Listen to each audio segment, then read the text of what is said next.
কাঁচা ঝাল বা কাঁচা মরিচ।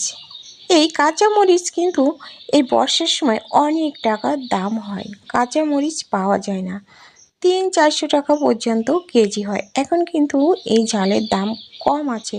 তো বন্ধুরা, এই ঝালগুলো যদি একটু সংরক্ষণ করে রাখা যায় তো সংসার খরচ কিন্তু অনেক টাকা বেঁচে যায়। কারণ 300-400 টাকা কেজি হলে তখন সাধারণ মানুষের পক্ষে কিন্তু ঝাল কিনে খাওয়া সম্ভব হয় না।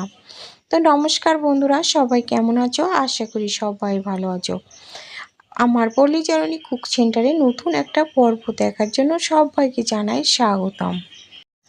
আজকে তোমাদের সাথে এই কাঁচা ঝাল বা এই মরিচ সংরক্ষণ করা ভিডিও তোমাদের সাথে শেয়ার করছি। তো কেউ স্কিপ করো না, প্রথম থেকে শেষ পর্যন্ত দেখো, আশা করি ভালো লাগবে।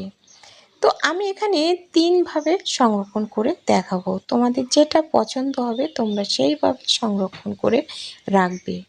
তো এই সংরক্ষণ করা ঝাল 2-3 মাস রেখে দিলে একদম কিন্তু কোনো স্বাদ গন্ধ কোনো কিছু কিন্তু নষ্ট হবে না।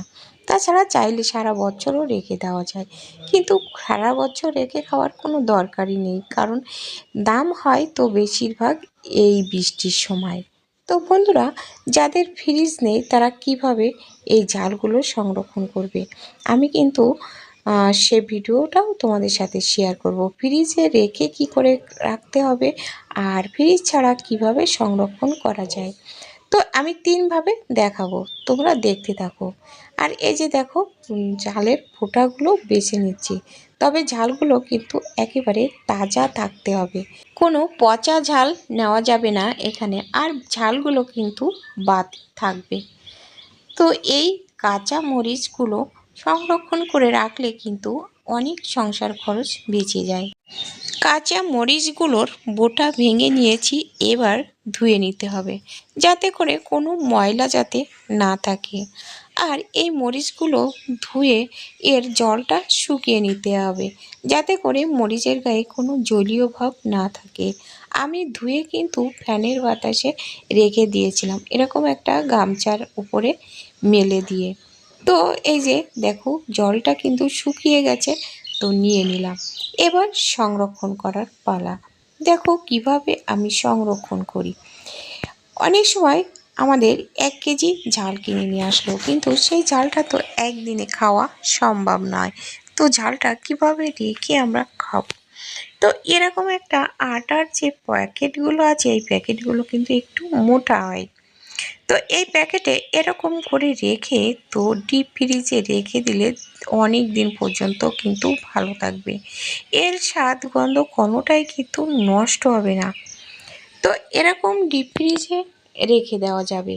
তাছাড়া তো নর্মাল ফ্রিজেও রাখা যাবে। নর্মাল ফ্রিজে রাখলে কিন্তু মুখটা খোলা রাখতে হবে।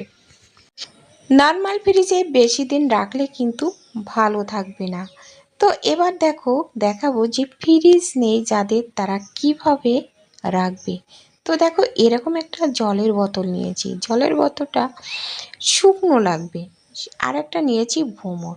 ভোমর দিয়ে এইভাবে একটু ছিদ্র করে দিতে হবে, এরকম করে একটু ফুটো ফুটো করে দিতে হবে যাতে করে এর ভিতরে একটু হাওয়া বাতাস ঢুকতে পারে। তো এইভাবে পুরোটা জায়গা একটু ছিদ্র করে নেব। তারপরে দেখো, নিয়ে নিলাম হাতে একটু সরিষার তেল। সরিষার তেল হাতে নিয়ে দেখো এইভাবে ঝালের গায়ে লাগিয়ে দিতে হবে, মানে ঝালের গায়ে তেল মেখে নিতে হবে। নিয়ে এই ঝালগুলো দেখো, মানে এই কাঁচা মরিচগুলো এই বোতলের ভিতরে ভরে রাখবো। এই বোতলের ভিতরে ভরে 1 থেকে 2 সপ্তাহ পর্যন্ত কিন্তু ভালো থাকবে। তো বন্ধুরা, যাদের ফ্রিজ নেই তারা কিন্তু এই দামের ঝালগুলো কিনে এনে, অনেক টাকা দাম এখন, এই ঝালগুলো কিনে যেন নষ্ট না করো।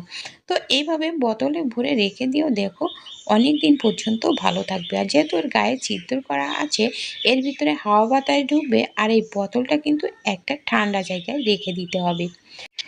এই প্রসেসটা কিন্তু যাদের ফ্রিজ নেই তারা করতে পারো। আর এই বোতল ভরে কিন্তু নর্মাল ফ্রিজে রেখে দিলেও ভালো থাকবে।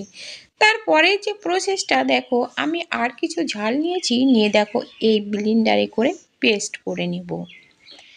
তো এটা আর কি ডিপ ফ্রিজে রেখে দেওয়ার ক্ষেত্রে পেস্ট করে নিলে আমাদের সময়টা অনেক বেঁচে যায় রান্নার সময়।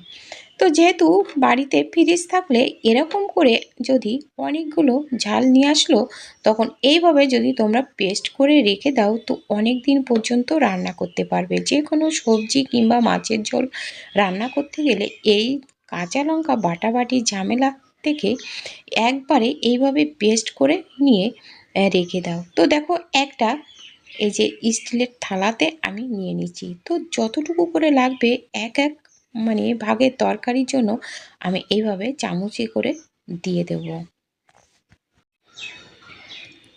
বন্ধুরা আমি কিন্তু গতবারও কিন্তু এই কাঁচা লঙ্কা মানে কাঁচা ঝাল সংরক্ষণ করার ভিডিও আমি কিন্তু দিয়েছিলাম, তাতে অনেক বন্ধুরা অনেক ভালোবাসা দিয়েছিলে। তোমরা চাইলে যারা দেখোনি তারাও কিন্তু সেই ভিডিওটাও দেখে নিতে পারো, আমি ডেসক্রিপশন বক্সে লিংক দিয়ে দেব। তো দেখো একটু মানে বেশি বেশি হয়ে গেছে মনে করছি, তো এরকম একটু কম কম করে গুটি করে রাখবো। এরকম গুটি করে রাখলে কিন্তু সুবিধা হয়, আমাদের রান্নার সময় কিন্তু অনেক বেঁচে যায়। তো এই যে দেখো পুরোটাই কিন্তু আমার এই সাজানো হয়ে গেছে প্লেটে। তো এবার কি করতে হবে, এই প্লেটটা না রেখে দিতে হবে ডিপ ফ্রিজে। তো ডিপ ফ্রিজে কিন্তু 2-3 ঘন্টা রেখে দিলে কিন্তু এটা জমাট হয়ে যাবে। এবার আমি রেখে দেব ডিপ ফ্রিজে। ডিপ ফ্রিজের থেকে আমি 2-3 ঘন্টা পরে এই যে দেখো বের করে নিলাম। তো দেখো এরকম উঠে আসছে, শক্ত হয়ে গেছে। তো এরকম এই শক্ত হয়ে গেছে, এটা এবার রেখে দেব একটা, আমি আবারও একটা আটার ব্যাগ নেব, সেই আটার ব্যাগে তুলে নেব। তো বন্ধুরা আজকের ভিডিওটা কেমন লেগেছে কমেন্ট করে জানাতে কিন্তু ভুলো না। একটা লাইক দিতে ভুলে গেলে একটা লাইক করে দিও। আর নতুন বন্ধুরা আমার চ্যানেলটা সাবস্ক্রাইব করে পাশে থাকা বেল আইকনটিতে ক্লিক করে রেখো, তাহলে পরবর্তী ভিডিও আপলোড হলে নোটিফিকেশন পেয়ে যাবে। আর পেয়ে যাবে সুন্দর সুন্দর ভিডিও, অজানা অনেক তথ্য। তো এই যে দেখো সবগুলো কিন্তু ভরা হয়ে গেছে, এবার এটা ডিপ ফ্রিজে রেখে দিতে হবে।